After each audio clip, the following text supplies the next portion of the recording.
Meghan Markle. Okay, listen, girls. Come sit closer because this is messy in a very polished, we pretend it's not messy kind of way. So apparently, Meghan is now trying to pull a full-on image reset. And guess who's suddenly in the picture? Blake Lively. Yeah, that Blake Lively. And I'm sitting here like, since when was this even a thing? Because let's be real for a second. Nobody had Meghan Markle and Blake Lively besties on their bingo card. That pairing feels like two completely different worlds colliding. One is Hollywood Golden Girl energy, polished, fashion darling, married to Ryan Reynolds. The other, Meghan, who has been in this constant push-pull with public perception ever since stepping away from royal life. Now here's where it gets interesting. There was apparently a sighting December 2024, West Hollywood, some baby shower hosted by Samantha Stone.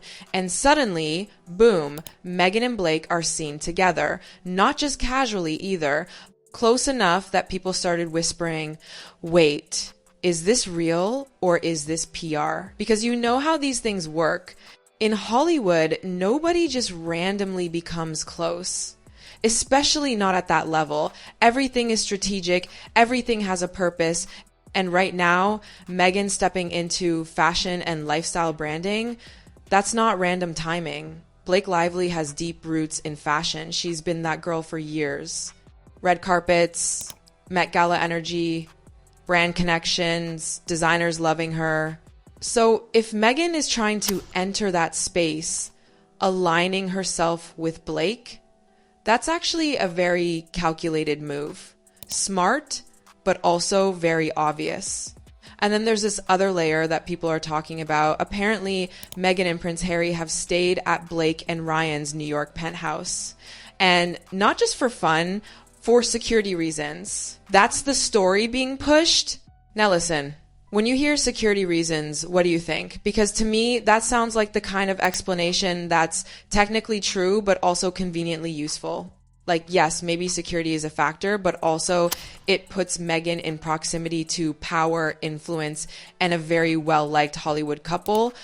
And let's not ignore this part. Blake and Ryan are widely respected. They're likable. They're funny. They don't carry heavy controversy baggage. So if Meghan is trying to soften her image, being associated with them, that's a strategic win. But not everyone is buying it. Some people are straight up calling this a toxic duo. And honestly, I kind of see why that narrative is forming because both Meghan and Blake are very strong personalities in completely different ways. Meghan has that intense public scrutiny around her, and Blake has her own moments of controversy here and there. Put them together and suddenly PR teams are probably sweating. Like, imagine being the publicist handling both of them walking into the same room. You'd be like, okay, nobody say anything wrong, nobody post anything weird, and for the love of God, no headlines tomorrow. And speaking of headlines, let's talk about what's happening on the royal side, because this is where it starts getting even more layered. There are whispers, and I mean whispers, not confirmed facts that Queen Camilla is allegedly playing defense right now, like quietly strategizing when it comes to Meghan and Harry. Now, do I think she's sitting in a room plotting like some royal chess master? Probably not. But I do think there's truth in the idea that she's being protective, especially when you bring in King Charles III and his health situation, because let's be honest, this whole Meghan and Harry situation has not exactly been peaceful for the royal family. It's been years of tension, interviews, documentaries, statements. It's constant. So if Camilla is stepping in and saying, let's slow this down, let's be careful, that actually makes sense. Not in a dramatic villain way, more in a protect the stability of the monarchy kind of way. And then you have people questioning Meghan and Harry's intentions again. Like, can they be trusted? Are they trying to reconcile? Or is this another strategic move? Because over the past few years, the perception has been that they move based on what benefits them most in the moment. Fair or unfair, that's how a lot of people see it. So now you've got two parallel storylines happening at the same time. On one side, Meghan trying to rebuild her image, stepping into fashion, aligning with Blake Lively. On the other side, the royal family tightening things up, being more cautious, possibly drawing firmer lines. And it's like both worlds are moving at the same time, but in completely different directions. And that's where things start getting even more tense. Because now we're not just talking about Meghan Markle trying to rebuild her image. We're talking about a full shift in power inside the royal family itself. So let's talk about Prince William for a second, because his name keeps coming up in these reports, and not in a soft, passive way either. The conversation around him right now, it's all about control, structure, and drawing a very clear line between who is in and who is out. There are reports floating around that when William eventually becomes king, he's planning to completely reshape the monarchy. And not just small tweaks, we're talking serious changes. One of the biggest ones being the treatment of Prince Andrew. Now, Andrew has already been controversial for years. His reputation, let's just say it hasn't recovered. But what's being said now is that William doesn't want him anywhere near royal duties. Not at public events, not at major ceremonies, possibly not even at his own coronation when that time comes. And that alone is huge, because historically, the monarchy tends to protect its own, even quietly. But this feels different. This feels like William is ready to cut ties in a way that previous generations wouldn't have dared to do so openly. But here's where it gets even more interesting, because it doesn't stop with Andrew. The whispers are that William is looking at the entire structure of non-working royals and basically saying, why are we still giving them titles and status if they're not contributing? And yes, that includes Meghan Markle and Prince Harry. There's talk, again, not confirmed, but definitely being discussed, that their dukedom titles could be formally removed when William takes the throne. Imagine that for a second. That would be one of the boldest moves we've seen in modern royal history, because those titles aren't just symbolic. They carry identity, influence, and public recognition. Removing them would send a very clear message. If you're not part of the system, you don't get to benefit from it. And people are divided on this. Some are like, finally, this is the kind of leadership the monarchy needs. Strong, decisive, no nonsense. They see William as someone who's not afraid to make tough calls, even if it upsets people. Others think it might be too harsh, too final. Like, does cutting people off completely really solve the problem, or does it just create more drama? And then there's Meghan in all of this, still using certain titles informally, despite being told not to back in the day by Queen Elizabeth II. That alone keeps the tension alive, because every time she does it, it feels like a subtle pushback against the rules. It's like both sides are constantly sending quiet signals to each other, the royals tightening control. Meghan and Harry maintaining their independence, but still holding on to certain connections when it suits them. And if you zoom out for a second, you realize this isn't just family drama anymore. This is branding. This is power. This is two completely different systems trying to define themselves. On one side, you've got the monarchy trying to modernize, streamline, and protect its image. On the other, you've got Meghan building her own identity outside of it, stepping into Hollywood, fashion, media, all of that. And honestly, that's why the Blake Lively connection matters more than people think. Because if Meghan successfully plants herself in that fashion and lifestyle space, she doesn't need the monarchy anymore at all. She becomes her own brand entirely.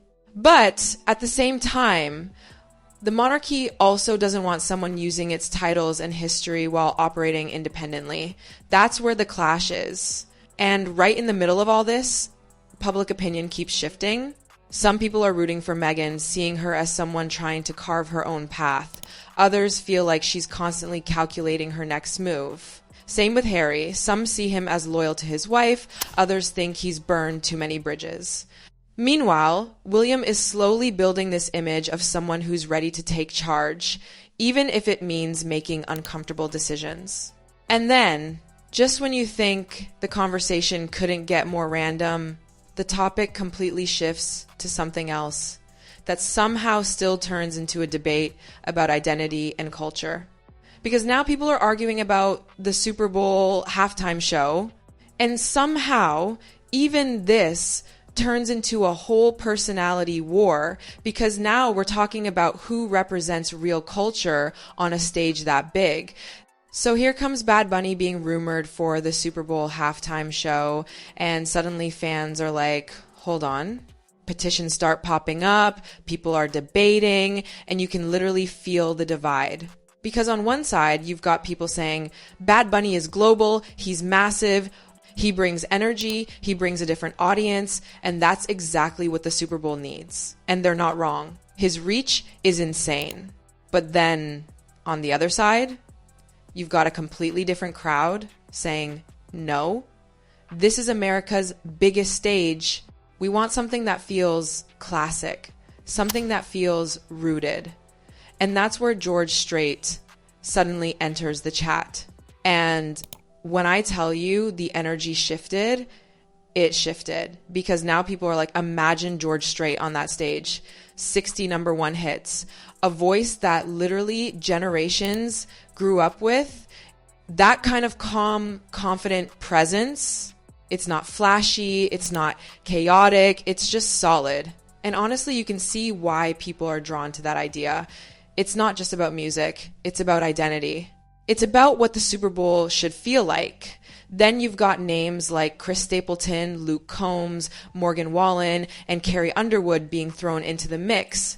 And suddenly, it's like people are building their dream country lineup in real time. But here's the funny part, this whole debate. It mirrors everything else we just talked about. It's tradition versus change, old school versus new wave, stability versus reinvention, just like the monarchy versus Meghan Markle. And that's why this entire situation feels bigger than just gossip, because every single piece of it connects back to the same theme, who gets to define their narrative and who gets to keep control. Now, bring it back to Meghan for a second. Because while all of this is happening, the royal tension, the speculation about titles, the public debates, she's quietly trying to reposition herself. Fashion, lifestyle, high society circles, aligning with people like Blake Lively. It's like she's building a completely different kingdom. Not a royal one, but a modern, celebrity-driven one. And whether you like her or not, you have to admit that takes strategy, because she's not just reacting anymore, she's moving. She's placing herself in rooms that matter. She's connecting with people who can shift perception. But the risk, it's still there. Because if the public doesn't buy it, if people continue to see these moves as calculated instead of natural, then it backfires. And in today's world, perception is everything.